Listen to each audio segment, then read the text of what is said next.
Life in Victorian Britain was tough, especially when it came to health. With poverty, overcrowding, and not much understanding of germs, people were constantly getting sick. Most homes didn't have running water or proper toilets, so people would just use the streets as public bathrooms. Add to that the fact that factories were spewing smoke and soot into the air, and Juve got a recipe for some seriously polluted air and water. They would administer treatments, comfort the sick, and make sure everyone stayed as healthy as possible. People were becoming more aware of the importance of cleanliness and public health, and that knowledge would only grow in the coming years. They were the people were always coming down with respiratory problems, cholera, typhoid, and tuberculosis. Oh, and don't forget about the damp, cold housing that made people even more vulnerable to illness. It was a tough time to be a Victorian, especially if you were a baby.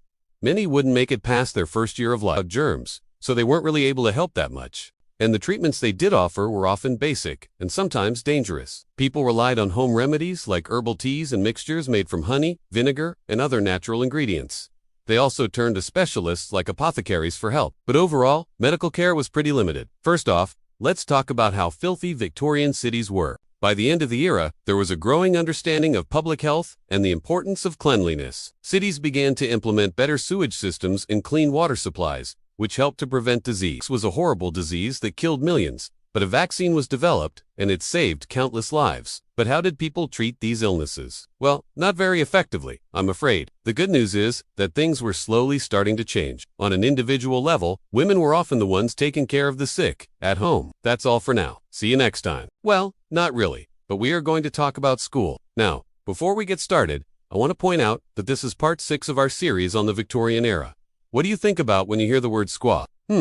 Books, desks, teachers. The biggest of these acts was the Elementary Education Act of 1870, often called the Foster Act, after the man who pushed for it. This act established school boards in every town and made it compulsory for children between the ages of 5 and 10 to attend school. The following acts raised the age of compulsory education and set higher standards for schools. By the end of the Victorian era, these acts had increased literacy rates dramatically and made it so that most children, rich and poor alike, could attend school. However, schools weren't all that great. Teachers often used rote learning, drills, and regular examinations to keep students in line. Attendance was strictly enforced, and truancy meant that a child might be fined or otherwise punished. Still, education gave ordinary Victorians the ability to read, write, and do basic math, which opened up a whole new world to them. They could read newspapers and books, participate in political movements, and get better jobs. Girls still faced obstacles, but at least they had more access to education than their mothers did, and that's something. Well, what if I told you that in the early Victorian era,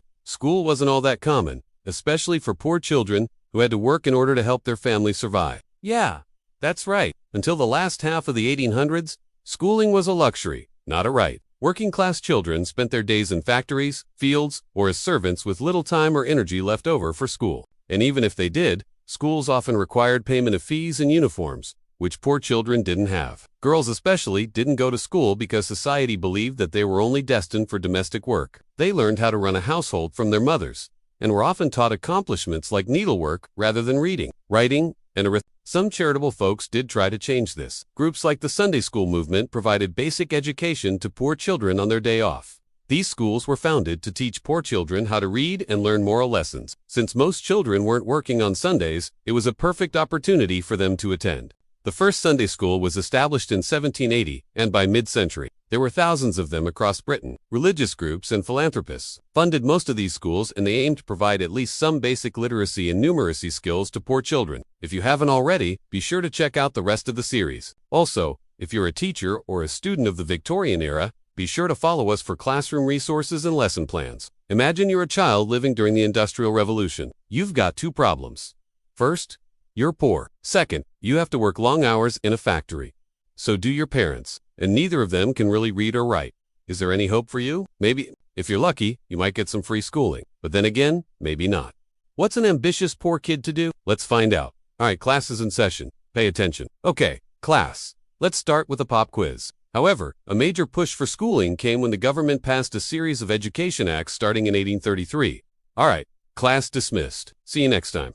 The year is 1848, and you are a poor child living in Victorian Britain. You wake up before dawn to start your day's work in a factory. Long hours and hard labor leave you exhausted. When you're not working, you're hungry. Today, we explore how and why education transformed the lives of ordinary children in Victoria. 1870, often called the Foster Act, was particularly important. Attendance was strictly enforced, and truancy could result in fines or other penalties. But this was a small price to pay for the opportunity to learn. People could also find better employment as their ability to read and write made them more attractive to employers. Girls' education also saw some improvement as more schools offered a mix of practical and academic persisted. Victorian education laid the groundwork for future reforms and expanded opportunities for women. It established school boards and made it compulsory for children aged 5 to 10 to attend school, marking the start of widespread public education. Literacy rates had increased dramatically, and attending school became the norm rather than the exception, as they met on Sundays, a day when most children were free from labor. Religious groups and philanthropists established many Sunday schools and charity schools to provide basic literacy and numeracy skills, as well as religious instruction. These efforts were vital in communities where no other schooling to work long hours in factories, farms, or domestic service, leaving little time or energy for school. Where schools existed, high fees and uniforms made attendance difficult. Girls faced particular obstacles. Society saw boys as more deserving of education as they were destined for careers outside the home, while girls were seen as more suited to domestic roles. Their schooling, if any, focused on accomplishments like needlework rather than reading, writing, or arithmetic. There isn't enough money for things like shoes or school uniforms, and your parents can't afford to pay for your education anywhere. One of the earliest widespread forms of education for poor children was the Sunday school movement. The situation began to change with a series of education acts. Of course, this education was not without its critics. Schools taught reading, writing, arithmetic, and basic sciences, but they also emphasized rote learning, drills, and regular examinations. As literacy spread, people were able to read newspapers and books, connecting them to the wider world and enabling them to participate in political movements. So while life was still tough for many children in Victorian Britain, education opened new doors, offering a path out of poverty and a chance for a better life.